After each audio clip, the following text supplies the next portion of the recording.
Okay, today we're going to go over books to control your mind, because if you can control your mind, you can control how you adapt to different circumstances. And if you can do that, then you can pretty much do anything you want in this world. It doesn't matter the trials that are thrown at you, you'll be able to overcome them because you have mastery of your own mind. And here are the books that I think do this the best. There's a whole lot of books I can mention that really cover the subject, but these are the ones that, for whatever reason, speak to me the most. So maybe they aren't the ones that you heard of, but these are just the ones that, in my experience, have worked the best for me. So, the first thing that I want to go over is the Silva Mind Control Method.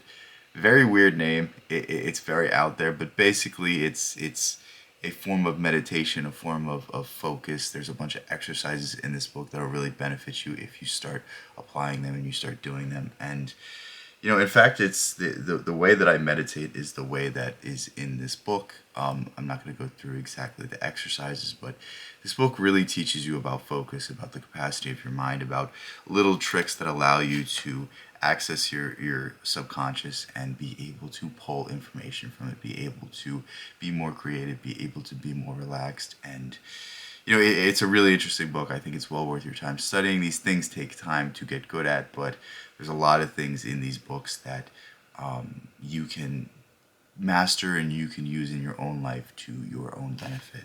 The next thing is something very similar. Is It's a book that is very dense. There's a whole lot of things that it tells you to do, but what I like about this book is it doesn't tell you this is the one way, this is this. It just asks you to try it. It asks you to think differently. It asks you to do things differently. And the idea of reality transurfing is very simple, is that everything exists, and if you change your thoughts, then you can enter into a new reality. You can enter into a new way of things. And it's very it's very interesting. It's very practical. It doesn't tell you to do anything grand. It just tells you to simply be more introspective, be more capable of viewing the world in a certain way and changing that way that you oftentimes take things. Understanding that if you appreciate the positive things, you'll see more positive things come into your life, and all sorts of things under that sort of umbrella. I'm not going to go too much into detail about this book because I've been going through it the past few days, and I feel like anything I say is going to be redundant. So if you want to just get my take on the rest of that book, then go ahead, watch the other videos that I made. But a lot of interesting stuff, a lot of really good stuff. The things that stick out to me the most are the ideas of pendulums, such as think of systems, think of ideas, think of belief systems that kind of take all of your energy and attention and put it to that system instead of yourself, instead of your goals, instead of the things that you want to do in your life and the things that make you happy. And think of how these systems drain us and how it prevents us from really going out there and chasing what it is that we want.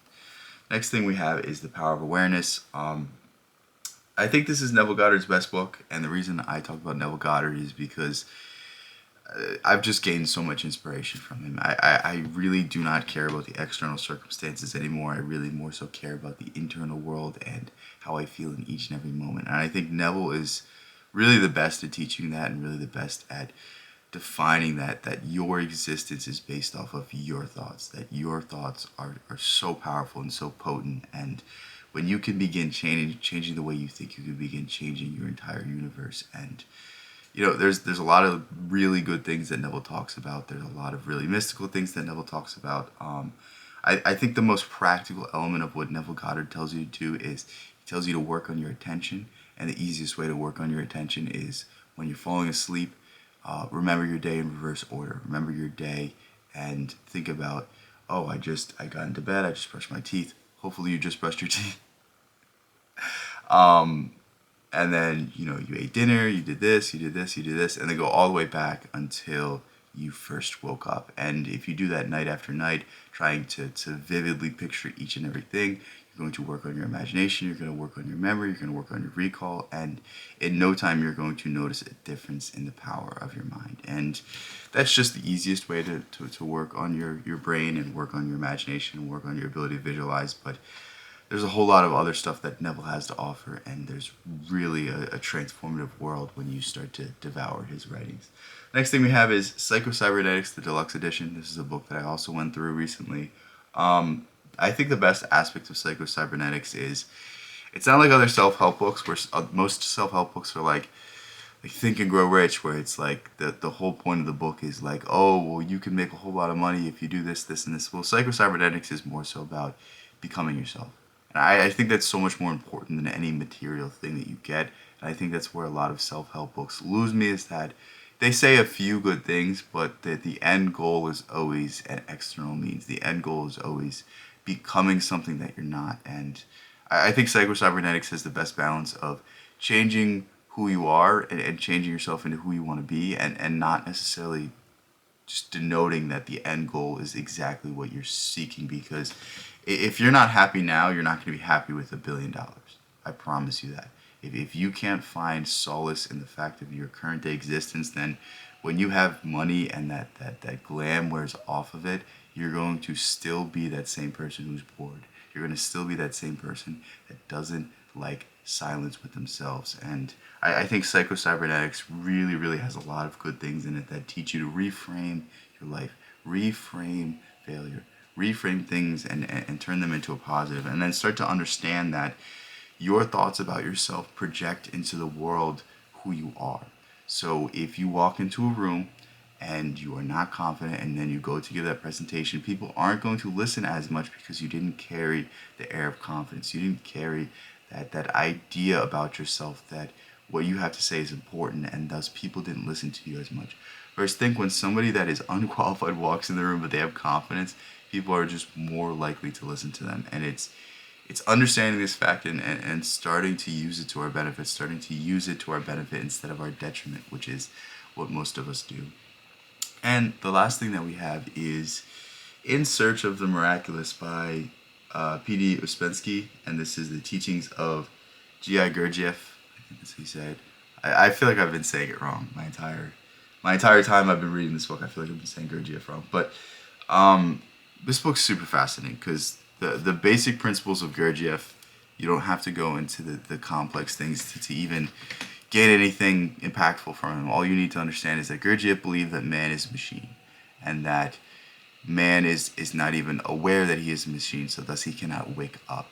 But when people wake up to the idea that they're a machine, then they can begin to become conscious and begin to actually make decisions for themselves. And I want you to think about this idea as you go through your day. I want you to really pinpoint the moments where you kind of just lose your attention, where you pick up your phone and you start scrolling, and next thing you know, it's 30 minutes later. Where did that time go?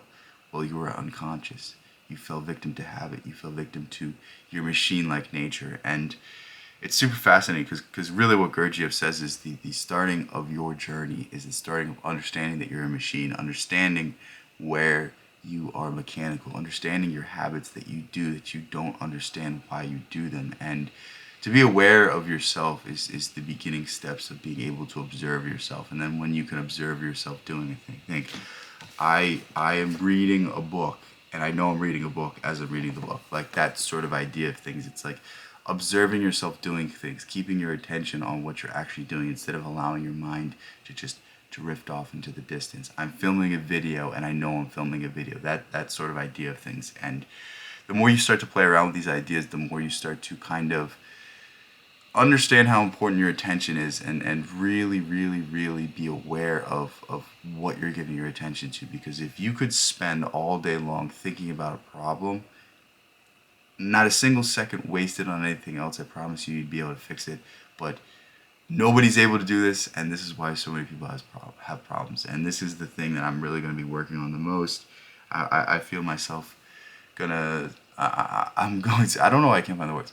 I feel myself that I'm going to really focus on this idea for the next few years, and hopefully over the course of years I'll be able to master it. But I really urge you to start thinking about these ideas, and there's a whole lot of stuff in this book that are really fantastical, that are really out there, that you may or may not enjoy, but I think that baseline little bit that I just told you is something that could benefit us all. So here are 5 books that I think will help you master your mind, and I think will help you make your life better, because if you can master your mind, you can master your life, and isn't that what we all want? So with that said, I love you guys so much. Thank you guys so much. Peace out. I'll catch you next one.